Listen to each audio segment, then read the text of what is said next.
Indian Institute of Space Science and Technology, that is IIST Trivandrum. So Professor Sinha has obtained his PhD degree in physics in 2012 from TIFR Balloon Facility at Hyderabad. He served as a postdoctoral fellow and project assistant professor at University of Tokyo, Japan from 2015 to 2017. In 2019, he joined the Indian Institute of Space Science and Technology, that is IIST Trivandrum, as a faculty member. So his primary research areas include aerosol measurements, aerosol-cloud interactions, and etc.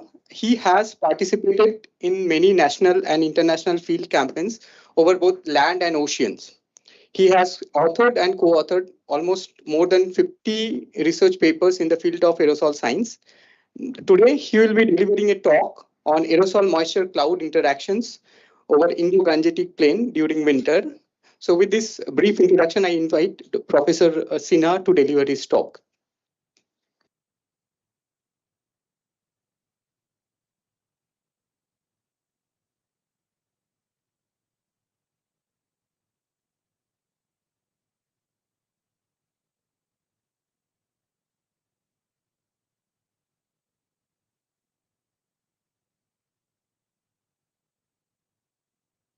Morning. Am I audible? So,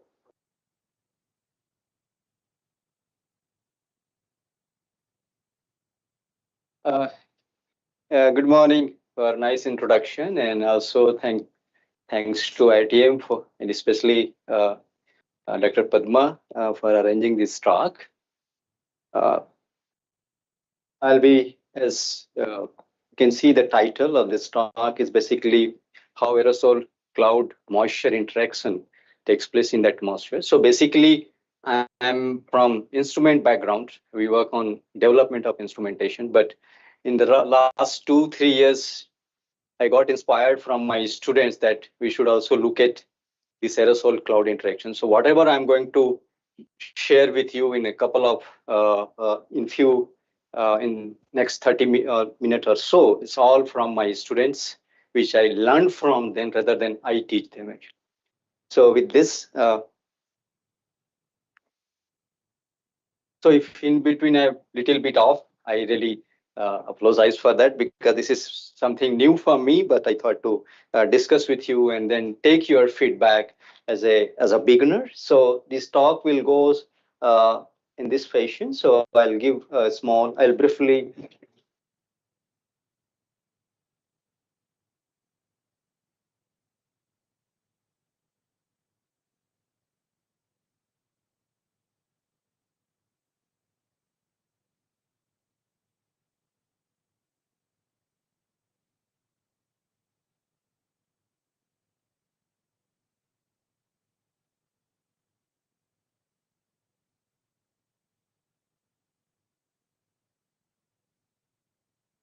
Thank you.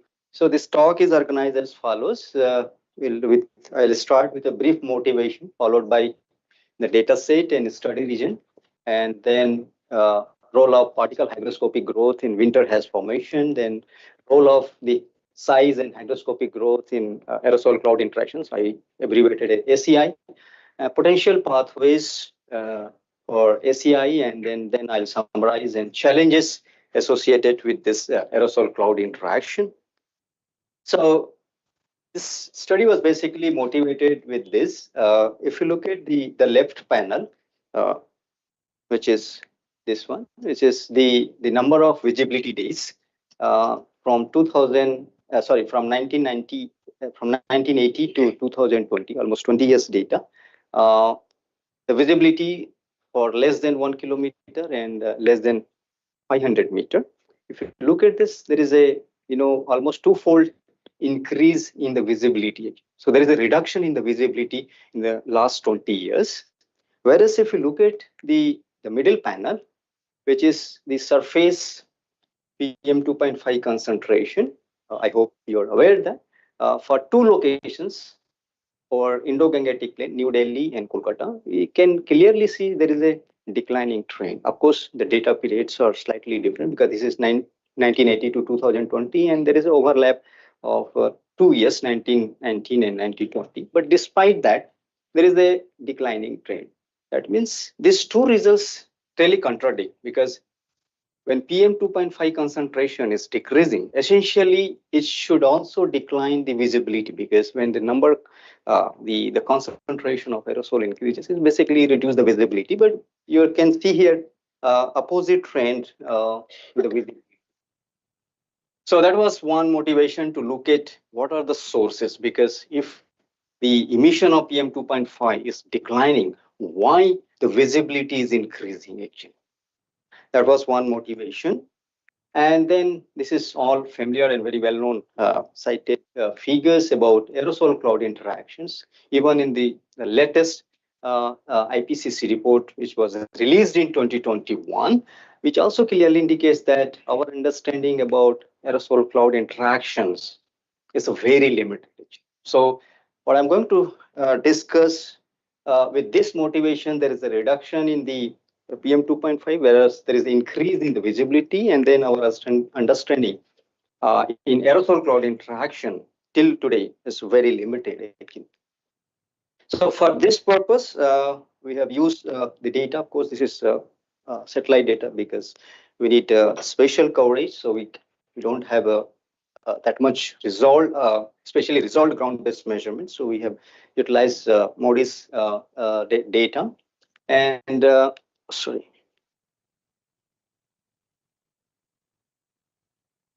And the first I'll discuss over Eastern Indo-Gangetic Plain, but later on I will also show the result from Western and then Central India for ACI estimations. So we have used a set of MODIS and Calliope data, and then also we have included aerofoil for meteorological information, and then mirror 2 for aerosol compositions.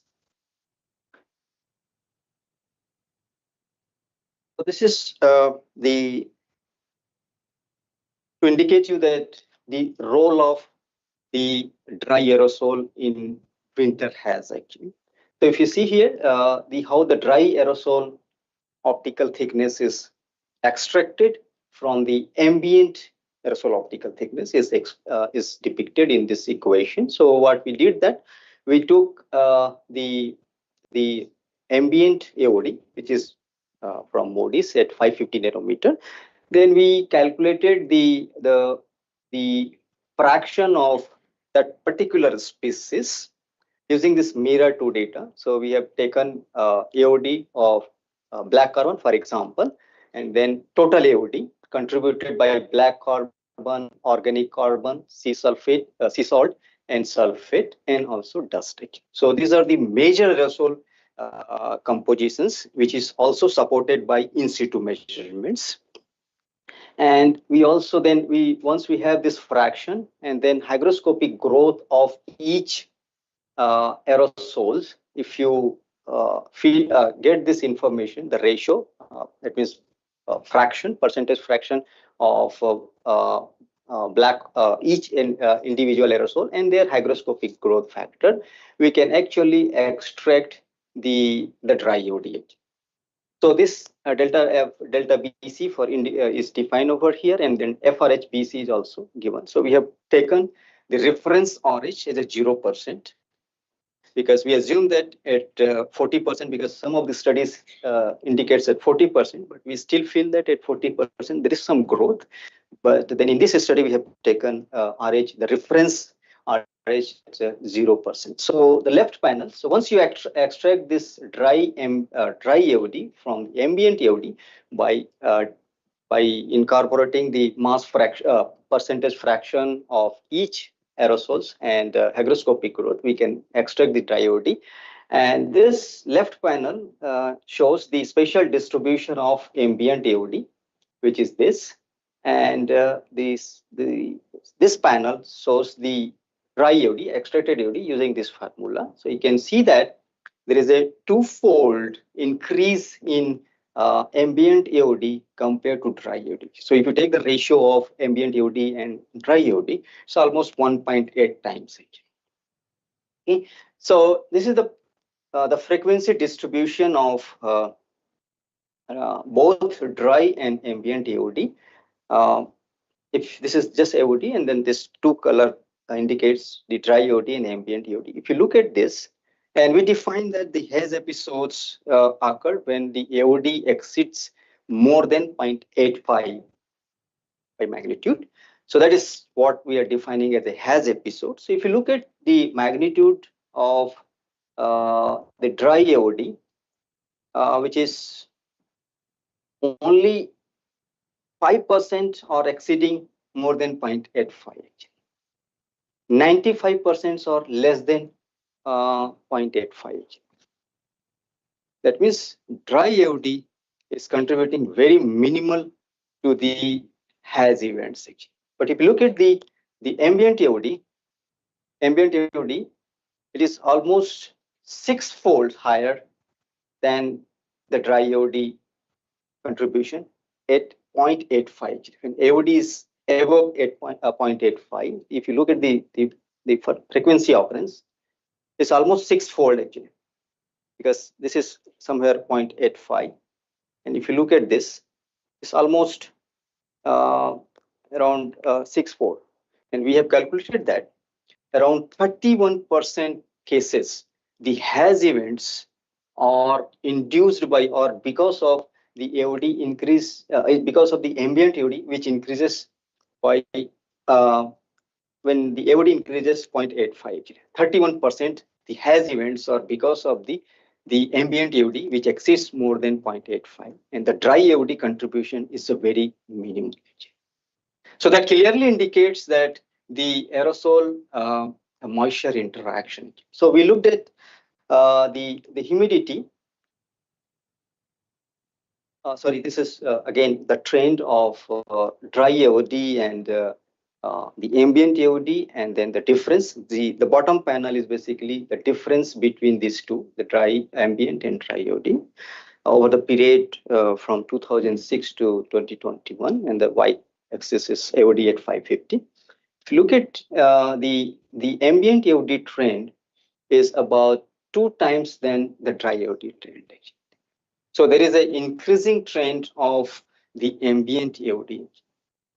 And this also coherent with or agreed with the visibility which you have seen. There is an increase in the visibility. So we looked at the humidity profile. So humidity at near surface, and then we also calculated column humidity by taking the weighted extinction profile from Colloquium. So here we have used this extinction profile from Colloquium to estimate the column humidity. So if you look at both the surface humidity and column humidity for the same period, 2006 to 2021, we see there is again gradual increase in the humidity. So this also coincides with the trend we observe for ambient humidity. So further, we looked at from the literature. This is the study reported in the literature. This hygroscopicity measurement, in situ measurement of hygroscopic growth over Kanpur during winter time. So this study clearly indicates that this is again during winter time. There is if you take two set of particles, one at 100 nanometer and another is 150 nanometer at 85% RH. What the study indicates that at 150 nanometer particles exhibited almost more than 30% higher growth compared to 100 nanometer particles. And this study attributed that this is because of the presence of the oxygenated organic and also the high percentage fraction of inorganic aerosols, which are hygroscopic. So what I'm trying to say that, and then another study also indicated over Delhi is again this is the ratio of aerosol liquid water content and PM 2.5 on the y-axis, and the x-axis is the function of RH. So variation of this ratio as a function of RH as the inorganic fraction increases. You can also see that as the fraction increases, this ratio increases with RSH. So that clearly indicates the growth of the fine mode aerosols. So in a nutshell, what we attribute that the trend which we have seen here or in this results, or probably I should say this, the hygroscopic growth plays a very critical role in addition to the emission of aerosols, emissions of the hygroscopic aerosol section. So it is not just emissions, because if it would have been just emission, then we would have not seen the trend which we have seen here. So it is basically the moisture which is controlling which is basically increasing the AOD because of this hygroscopic growth of the particle. It's not only emissions, because if it would have an emission, then you would have also seen increasing trend of this PM 2.5, which is not seen. So this studies combined with the in situ measurement over Indo-Gangetic Plain clearly indicates that the aerosol moisture interaction plays a very critical role in visibility reduction or hygroscopic growth, because when the particle grow in size, they scatter more radiation and basically reduce the visibility. So then we looked at how this hygroscopic CT of aerosol controls the aerosol cloud interactions, because for aerosol cloud interaction, we must have the aerosols which should be hygroscopic and size. So both composition and size are important. So now I'm going to discuss a little bit about the aerosol cloud interaction, and the rest of my slides will be on this. So the aerosol cloud interaction from space-borne is very complicated, because there's no simultaneous measurement of aerosols and clouds. So you have to play with the data a lot. So what we have done here is that we have tried to minimize the precipitating clouds, because precipitating clouds again complicate the aerosol cloud interaction. So by applying the screening criteria, so we have taken the only shallower liquid water clouds. So for that, we have taken all the cloud top pressure should be 700 HPA. 700 HPA basically is around 3 kilometers, which is shallow clouds, stratocumulus clouds. And we also constrain the effective radius.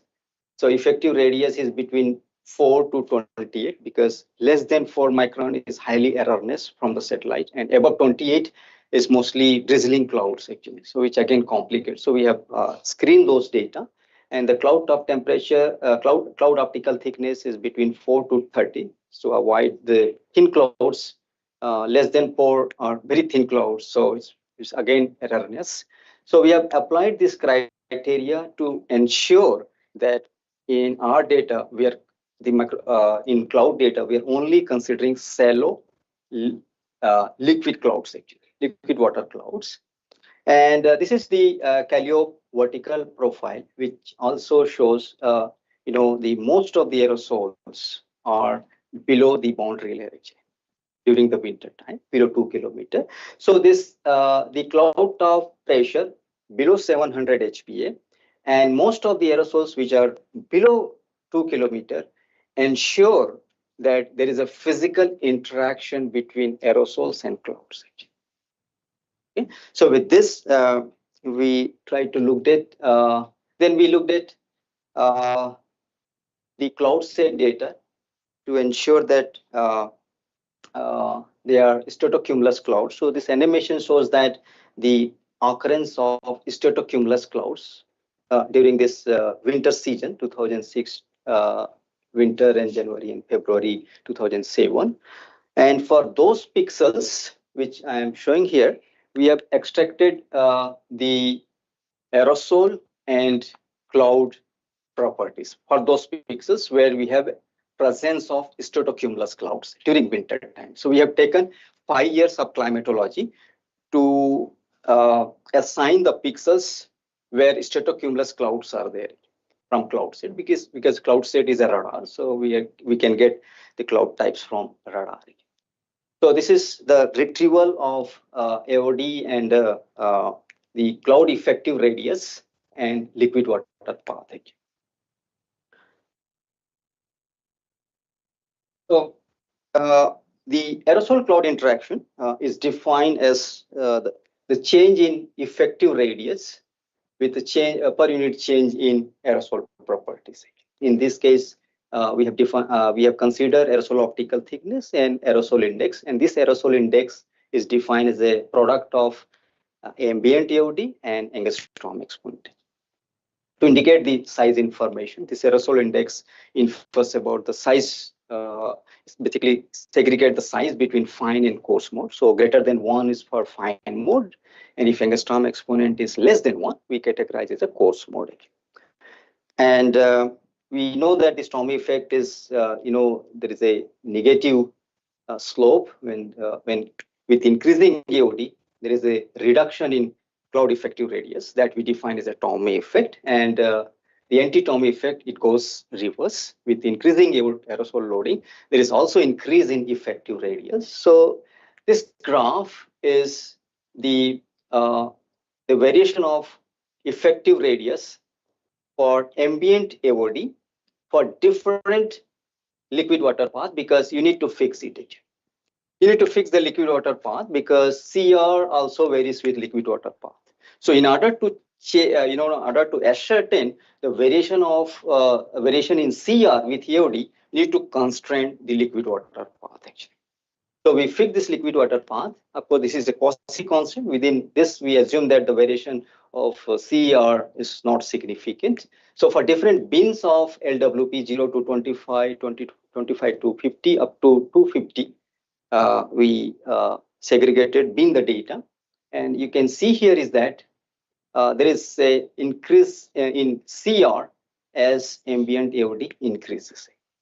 And similarly, we have also looked at for dry AOD and aerosol index, which I'm not showing, but I'm going to show you in the next figure. So this is what I wanted to show you. So this is the same effect, the ACI as a function of different bins of LWP bin for 3 cases: ambient AOD, dry AOD, and aerosol index.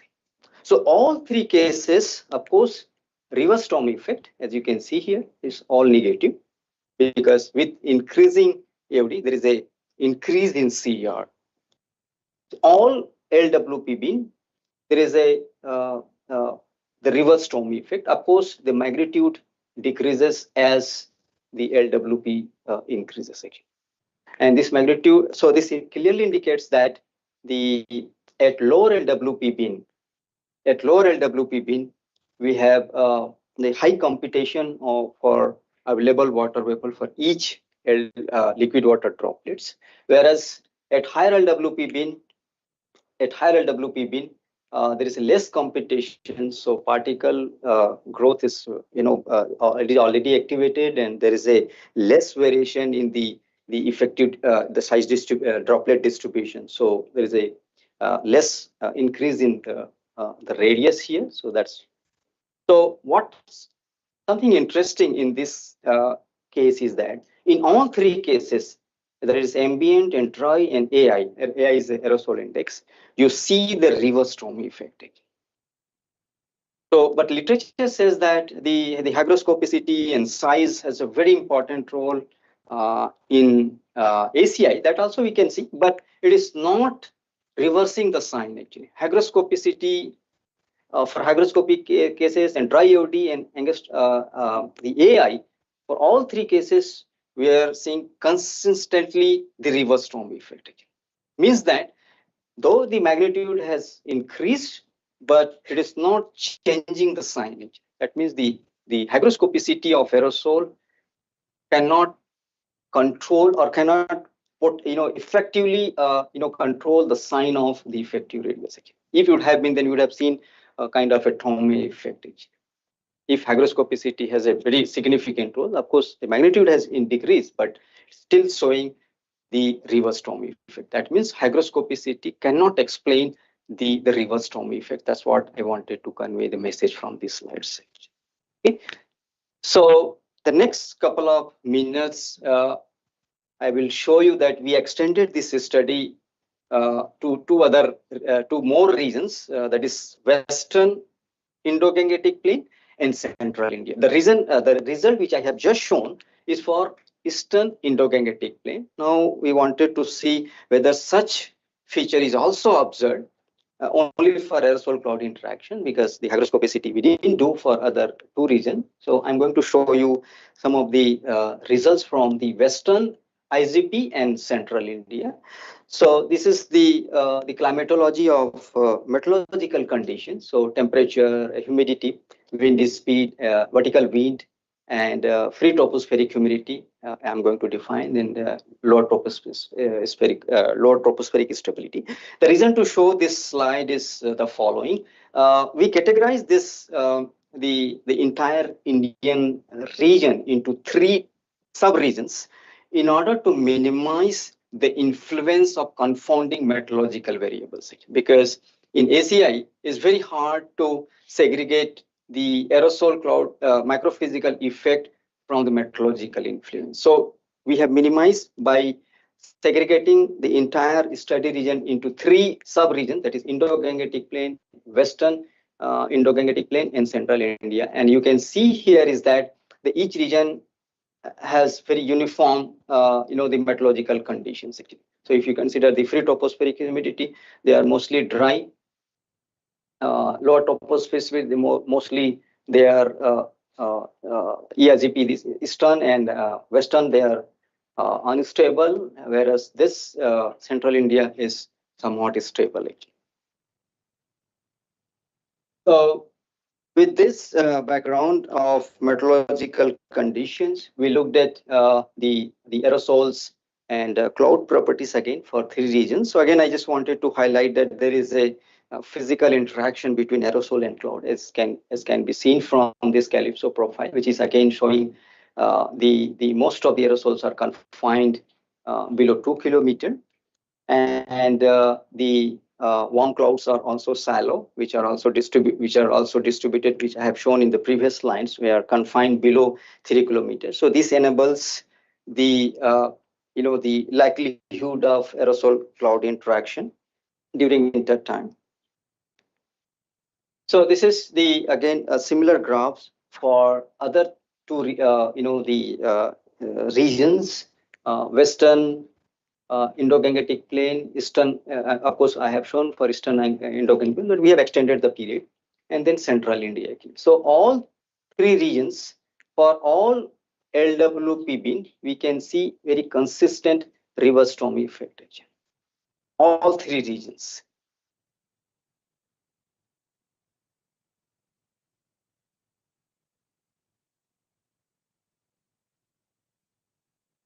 So if you look at this, the retrieval of aerosols and clouds from satellites are highly biased, actually, because there are certain retrieval errors and sampling biases. But relatively, the albedo, which is a direct product, has less bias. So we looked at whether the reverse Tommy effect can also be explained from the radiative pathways, from the albedo effect, because basically the Tommy effect is defined for change in the albedo. We looked at the variation in clear sky albedo with AOD for all three regions, and this is the cloud albedo again with MODIS AOD. As you can see here is that there is a reduction in cloud albedo as AOD, as loading increases. That clearly indicates that there is a reverse storm effect, because with increasing aerosol loading, you have a large number of smaller droplets, which basically increase the albedo. So essentially, you should see here, according to the Tommy effect, you should see the reverse pattern. With increasing AOD, cloud albedo should increase it. as I just mentioned, because if the the Tommy effect persists, the Tommy effect is basically with increasing AOD, you have smaller droplets of high numbers actually. So the high numbers basically increases the albedo because they scatter more. But we see here the reverse effect actually. With increasing AOD, cloud albedo decreases. So this also depicts that the reverse Tommy effect exists. And we then calculated the radiative forcing, which is basically difference between the clear sky and cloud sky albedo, which gives the positive edge. It's a warming effect. Albedo is from Modis. Modis. This is from, I think, from. I think it's Cirrus actually. Cirrus, yeah, Cirrus, yeah. So this clearly indicates that the reverse Tommy effect from the cloud albedo change with aerosol optical effect. So we are very much sure that the physical existence of reverse Tommy effect that we have established from aerosol cloud interaction macrophysical perspective, and then also from the albedo effect. So then we looked at the the possible factor that can actually infer about the reverse Tommy effect. So we have proposed two hypotheses in our study, a semi-direct effect and free tropospheric entrainment. So I'm going to discuss one by one. So before I start those two possible pathways, first let us look at the droplet distribution again. So Modis gives the droplet distribution, effective radius basically, at three channels, 3.7, 2.1 micrometer and 1.6. And each band has a very unique feature because effective radius at 2.1 gives you the cloud droplet distribution deeper inside the clouds, because 2.1 has a higher penetration, so it can go deeper inside the clouds, whereas 3.7 gives the distribution at top of the clouds. So if you look at this ratio with increase in AOD, almost less than unity for all three regions, Western IGP, Eastern IGP, and Central India. This clearly indicates that the drop inhomogeneity in the droplet distribution within the cloud section. If there is a homogeneity of the droplet distribution, then we might have seen that it is close to unity. There is no variation in the droplet distribution, whether you are deeper inside the clouds or at the top of the cloud section. That means the distribution of clouds deeper inside the cloud is very different than the cloud at the top.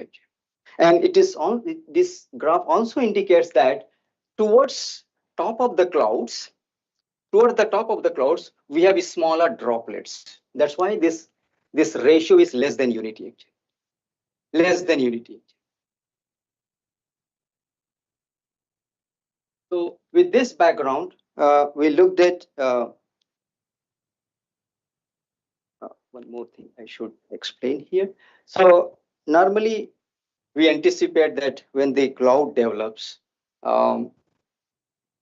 towards the base, it will be slightly smaller droplets, and towards the top, it should have a bigger droplets.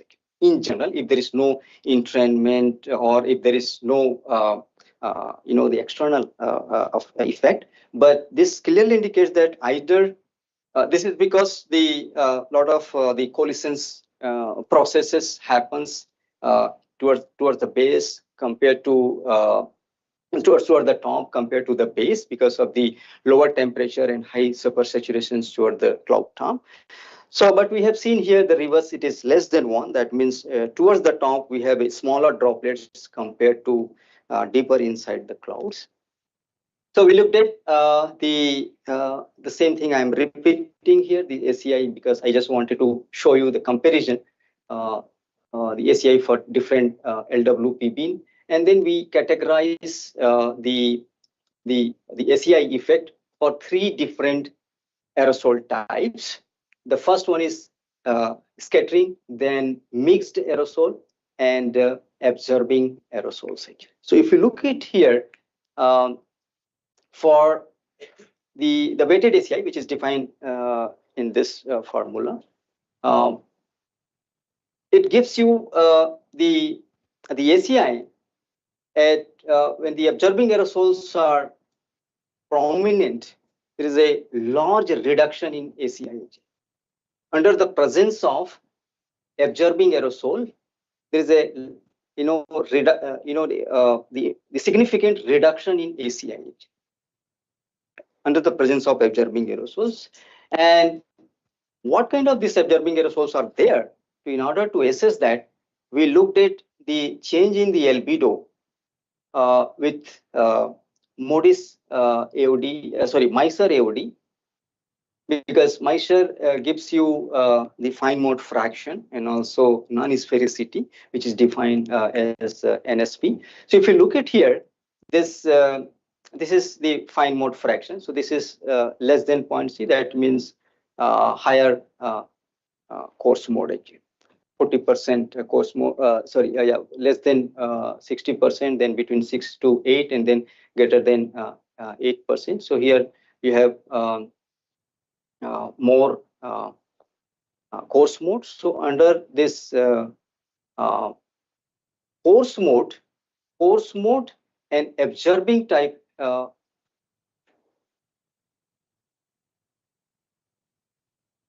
this fine mode, and this is the non-sphericity. So if you look at this the graph, when the aerosols are the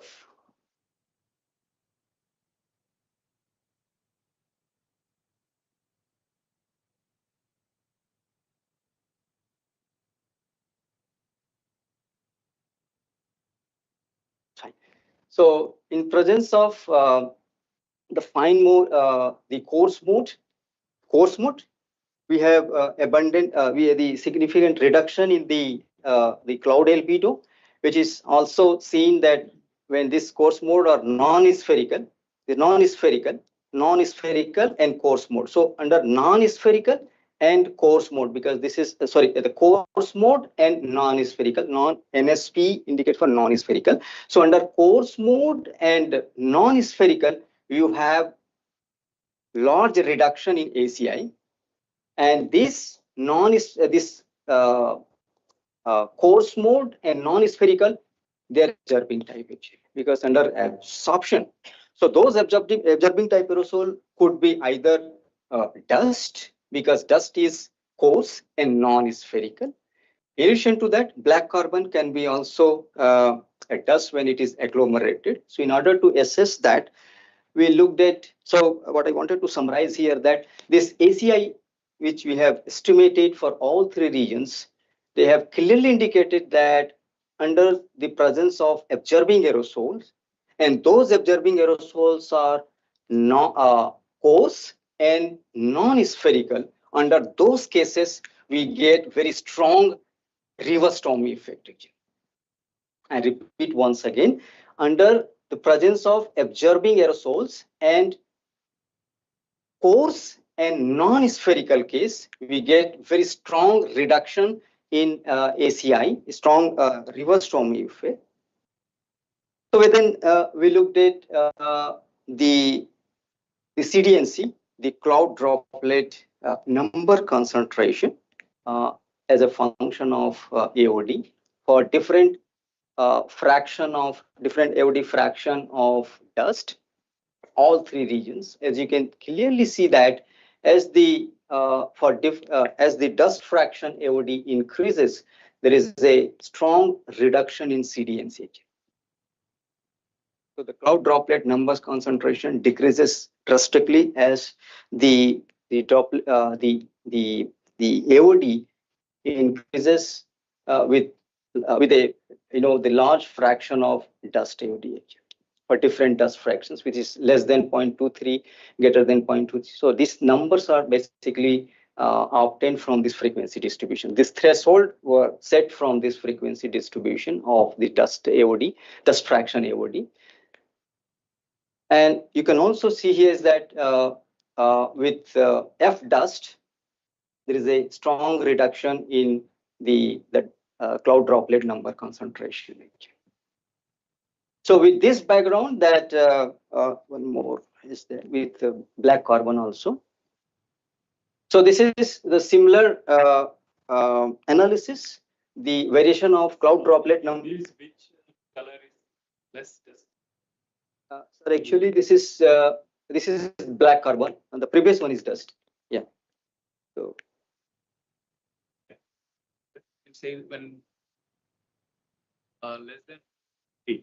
yeah, 77% is non-dust, right? In the top. this is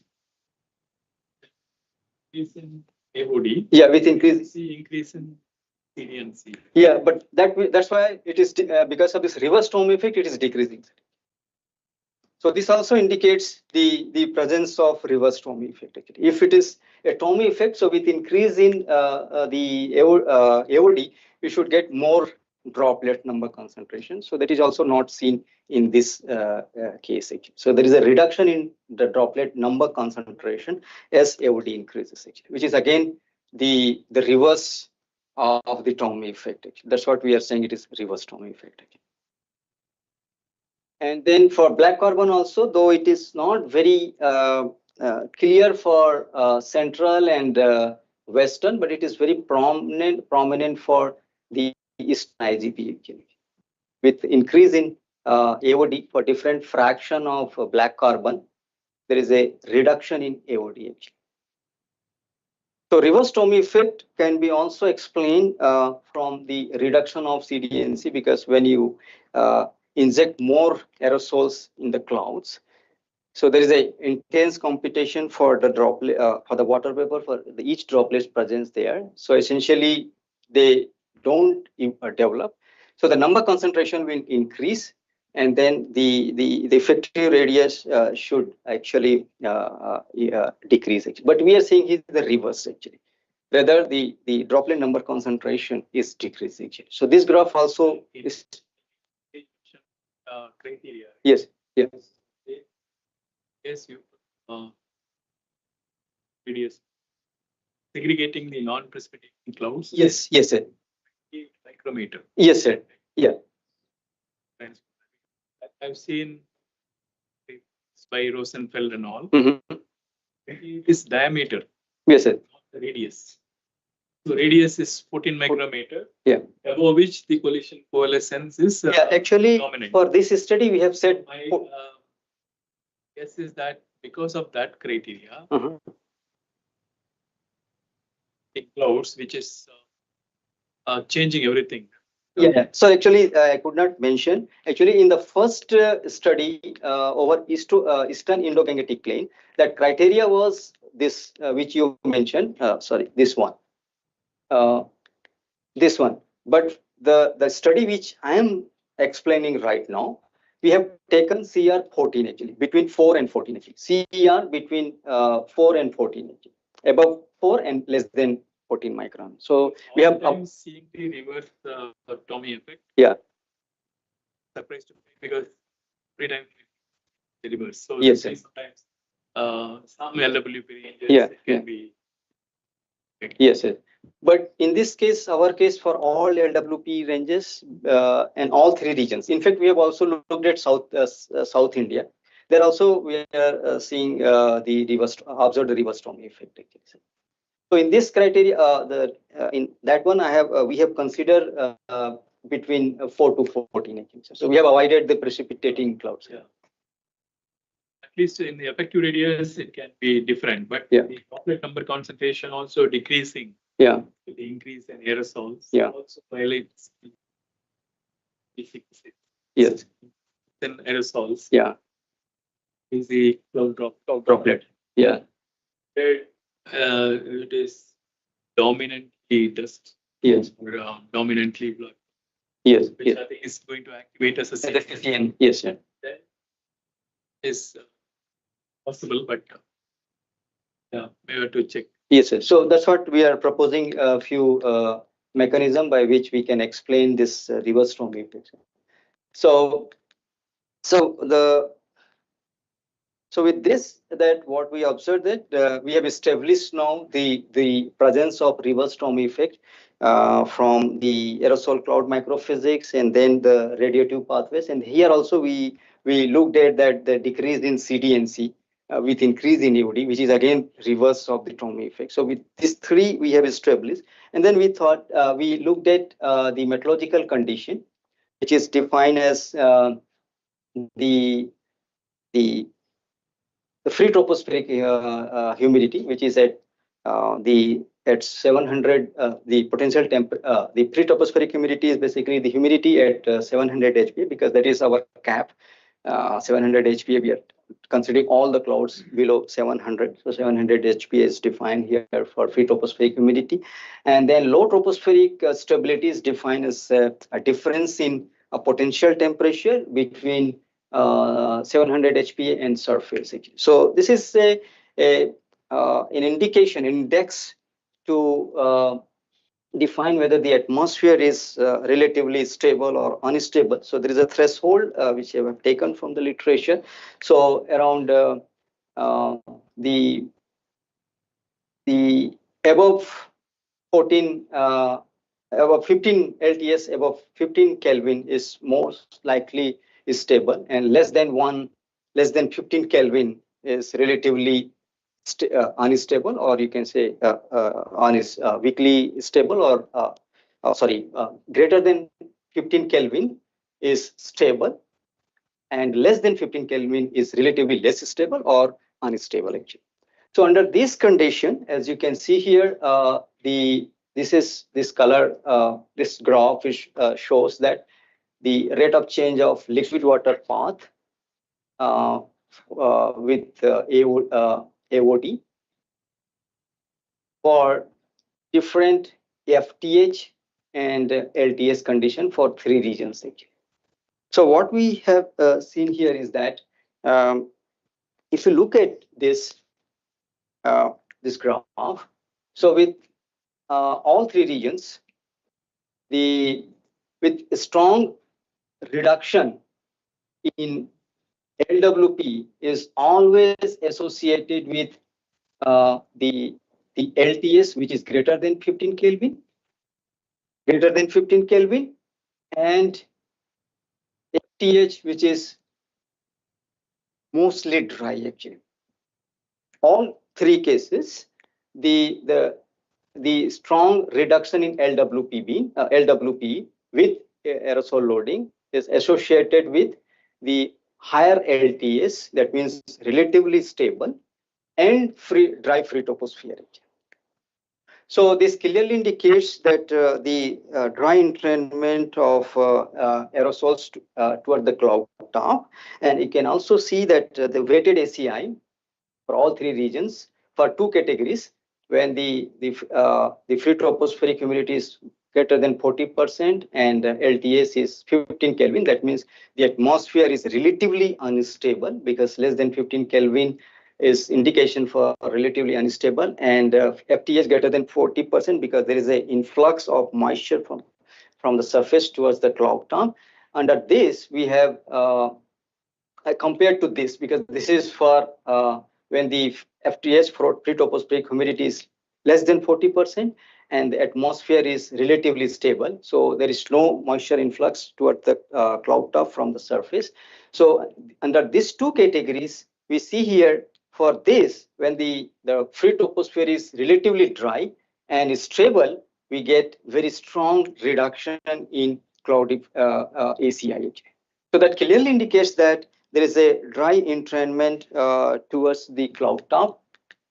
And so what happened at the cloud top, when the dry air enters toward the cloud top, the smaller droplets are very susceptible to the evaporation, so they evaporate. And that's what we are seeing here, the reduction in the LWPP, because there is a loss of liquid water path because of this evaporation. So we propose that the entrainment, the free tropospheric entrainment, could be one of the possible mechanism which basically which basically evaporate the cloud droplets. So there is a intense competition for the left droplets with available water vapor, and there is a net increase in the effective radius with increasing AODH. That basically establishes the reverse storm effect. And with the previous one, in the presence of this dust or black carbon, because this dust and black carbon are absorbing type aerosols. If they are there, they also evaporate the cloud droplets. Actually. So when they evaporate the cloud droplets, the remaining droplets will have a high computation for the available water vapor.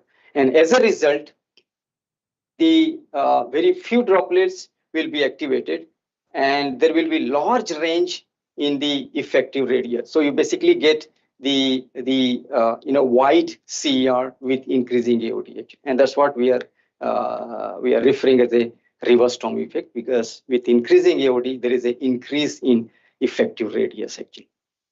So through this semi-direct effect, because this dust and black carbon, they are absorbing type aerosols, and their presence at those layers can evaporate the clouds, can cause the reverse storm effect. And in addition to that, the free tropospheric entrainment at the cloud top at 700 HPA can also contribute to the observed evaporation of the droplet. As a result, increase in CR with increasing AOD. So we propose semi-direct effect, and the entrainment, free tropospheric entrainment, are the two possible mechanisms for the observed reverse storm effect, because as sir mentioned that we have taken only between 4 to 14. So essentially we have screened the data which can be influenced by precipitations, because above 14 micron they are most likely drizzling clouds. And also this collision process are also stronger at greater than 14 micron actually. So that can also cause the increase in CR with increasing AOD. So we have also minimized the effect of the collision process. So only mechanism that left is evaporation of the droplets actually. And that evaporation is happening towards the cloud top due to presence of absorbing aerosols such as dust and black carbon, and also the free tropospheric entrainment. So in Shamri, a method has developed to extract the dry AOD from the ambient AOD to elucidate the origin of winter haze. And we observed that the winter haze over northern India is mainly controlled by aerosol moisture interaction rather than emission, and emission of mostly the organic aerosols and inorganic aerosols, because they are more hygroscopic and then they grow in size and they basically scatter more, and as a result we have less radiation reaching towards the ground. And the reverse storm effect was consistently observed in all three regions, and we have proposed the semi-direct effect. And this reverse storm effect could not be explained with the hygroscopicity of the aerosols, because in all cases, dry AOD, ambient AOD, we got the reverse storm effect. So we proposed two possible mechanisms. This is dry air entrainment, free tropospheric entrainment, and semi-direct effect towards the explanation of the reverse storm effect, which is happening during the winter time due to evaporation of the cloud droplets towards the cloud top actually. So we also face, because this is all the results are presented from the satellite observation, which has a lot of challenges. So I thought, because we have experts here, to just put forward our concern that though I mentioned that the aerosols and the clouds are physically interacting, because we are considering the clouds below 700 HPA and aerosols less than 2, most of the aerosols are confined below 2 kilometers, but it does not really guarantee that whether there is really aerosol clouds are interacting. And then also we have lack of particle size, chemical composition, because these are the primary sources in our ACI estimation, so it need to be looked at. And the lack of measurement of droplet distribution within the clouds, and also most important that the separating the effect of the meteorology from the aerosol cloud microphysical effects, and then also lack of temporarily resolved aerosol and cloud properties, either from space and also or from the ground actually. So these are the limitations or challenges we faced during this work. I thought to put forward this community and take the advice. So this is, yeah, thanks. So my figure is. Yeah.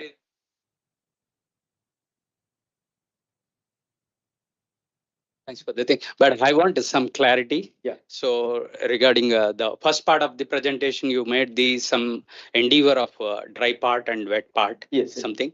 Yeah. So there, can you able to tell that which chemical composition out of BC and something, which is playing an important role for increasing in the decadal scales. Okay. So, and one small concern about it in the first GRL papers, so it's like a linear things it came in the first two slides, I think. Yeah, I'm just. So, whereas the seasonality you may have to remove.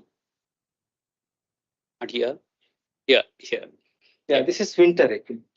This is winter period. Yeah, winter. You want to study about the fog. Yeah, this is winter. Part. Yeah, winter. This is purely for winter. All right. Yeah. So, but that seasonal cycle is there. That if you remove, then we can able to see that whatever you are telling minus 1.8 or 4.19, which is can be seen very significantly with the GRL paper. That yes, things. Yes. That will come in more nicely if you can remove the seasonality. Seasonality. Yeah. Oh, okay. So the next part is that equation, the chemical composition. Okay. I really want to know whether you have endeavor for anything. That equation. Oh, that, yeah, okay. So there will be a lot of chemical compositions are there. Yes, if we can know that if the particular thing is missing, then we want to understand that. That is mainly the cause. Yeah, so in this case, we have actually excluded the nitrate because, I'll just tell you, for nitrate, there is no hygroscopicity factor in the literature. So we were helpless to include. And I just wanted to show you how this.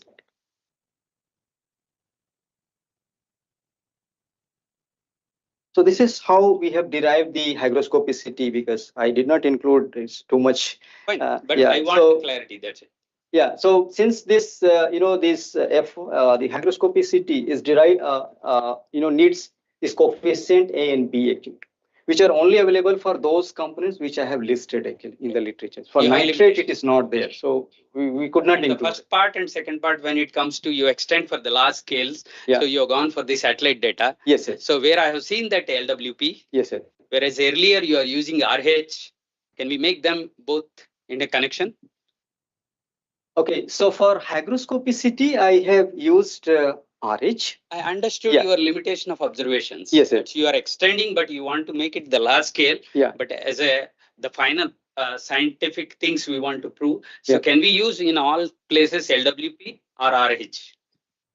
For definitely for hygroscopicity, RH you need to look at because that is basically how the aerosols grow with RH. But when you are dealing with ACI, definitely we need to constant, though there are several studies which do not constrain LWP. But I personally believe that because CR is a function of both AOD and CR. So when CR increases, either AOD can control or LWP can control. So we need to constrain one of these. So if you look at the Tom West paper, which has clearly defined for fixed LWP. Okay. So we need to fix, and for all three regions, we have fixed the LWP, and we found the consistent reverse. Because you are considering the vertical structure of the cloud. Yeah. Because you are always confining 700 hectopascal below. Yes. That is the point. Okay. Yeah. So because this during winter time, we have a shallow stratocumulus cloud. So that's what. The final clarity is about the cloud droplet and aerosol droplet. We used to teach to the students that 10 micron and below are all the aerosols, and when it comes to 10 microns in the diameter wise, and then it will be coming into the cloud stage like a 20 micron or 30 micron is the typical cloud aerosol to cloud border. Yeah. So that is something violating here, but that's what your stand. Yeah. Fine. Thank you. Thanks. Any other questions? No.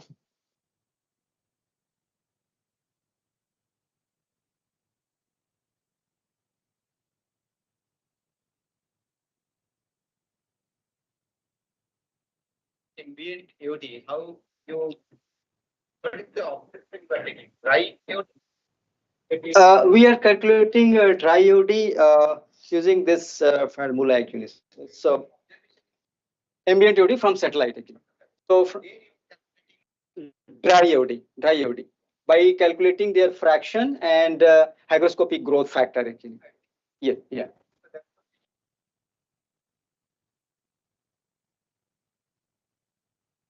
Because this is a fraction. Yeah, because in ambient AOD you have both dry and at RH condition. But when you extract dry AOD, then you are basically taking the part of which is contributing to the ambient.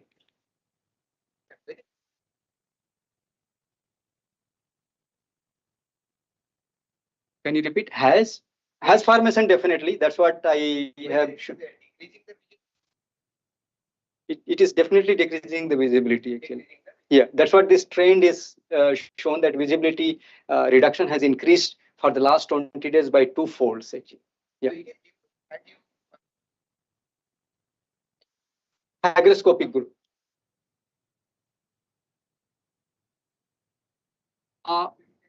It is basically the of course, if there is no hygroscopic growth transportation, then definitely moisture cannot alone. So it is kind of both contributing to the haze formation. Yeah.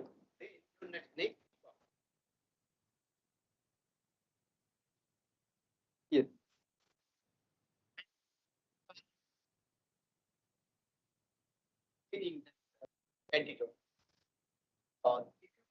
Your CDMC plot. Yeah. The cost increase. If the CDMC is more, so how? Yes. So your CDMC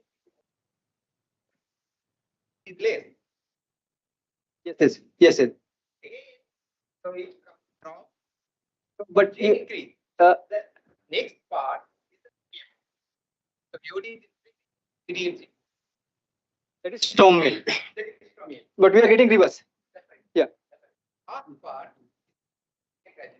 Yes. Yes, sir. So you're talking that above this pattern is.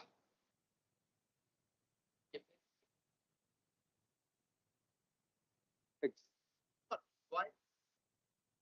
That you are fixing the tail. Yes. When you increase the means AOD, the CDMC, as you explain later on, that evaporate faster. Yes, sir. So if it evaporate faster, whether increase the LW, and then there will be chance. But question is, Yes. there is the question. So how much moisture it is? So to explain that stability, if there is moisture, so they get chances of the droplets be. Yes, sir. Right? Yeah. So that can explain that why if you increase the AOD, there is a chance of increase of drop size. Which is not, I think, because of the moisture aerosol interaction. Okay. If it is true, so in the because the moisture is more, then lot of number 3. When you are talking about the Tommy, I think that it is the main volume radius, not the main volume radius and effective radius. There is a very important with the radius. Yes. So which is related to the droplet dispersion. And droplet dispersion related to the chemistry of the aerosol, what you are talking in the first right. Right. Yes, sir. So definitely your dispersion is very right. You have mentioned. And if it is pore smoke, the dust, sea salt, yes. where hygroscopicity nearly are very high, 1.1 hygroscopicity. This is chance of the bigger size. So that can explain why you are getting. I'm not telling the anti. Yes, sir. Why you are getting the from observation bigger size because of that sea salt, which is the hygroscopic, means higher density salt or post-mode particles. Yes. As you may explain. Yeah. Yes. So this is my just yeah. Thank you. thought. Yeah. Thank you. Thank you very much. Yeah. These observations in another season than the winter is not conducive for clouds. Yeah, actually we are attempting pre-monsoon. Better. Yeah. But that pre-monsoon is very challenging because you have a convective clouds. Yeah. So As he also telling that yeah, winter it is unfortunate. yes. So we can want to study ACI. Yeah. Aerosol cloud interaction. Actually, cloud conducive time also. Yeah. We can show this winter and Other seasons. Yeah. Then you can tell that how much fold it is increased. Yeah. That's going to be wonderful. Yes, definitely. Yes, thank you.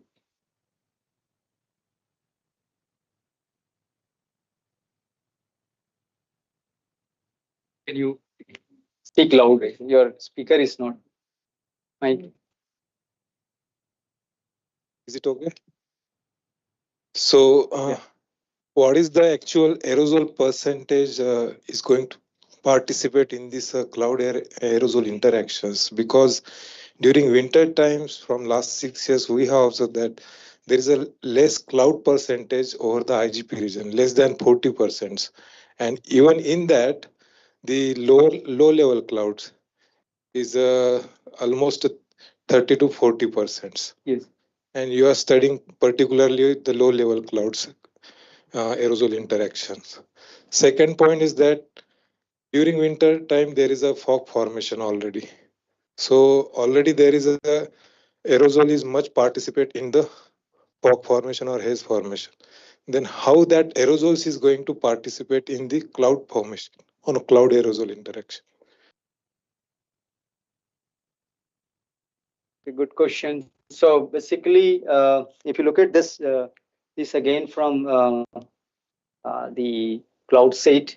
So as you rightly pointed out that the stratocumulus clouds or mid-level clouds, we could see, this is just pie chart for this central India and then eastern IGP and then western IGP.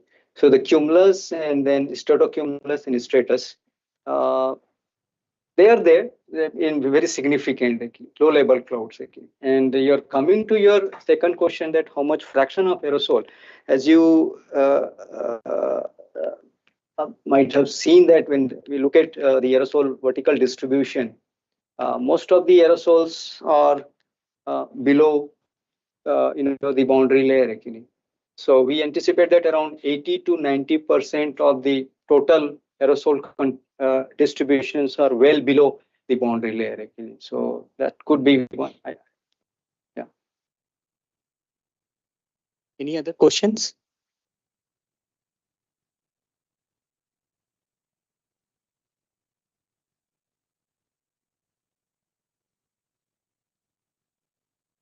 No questions. So let us thank Professor P.R. Sinha.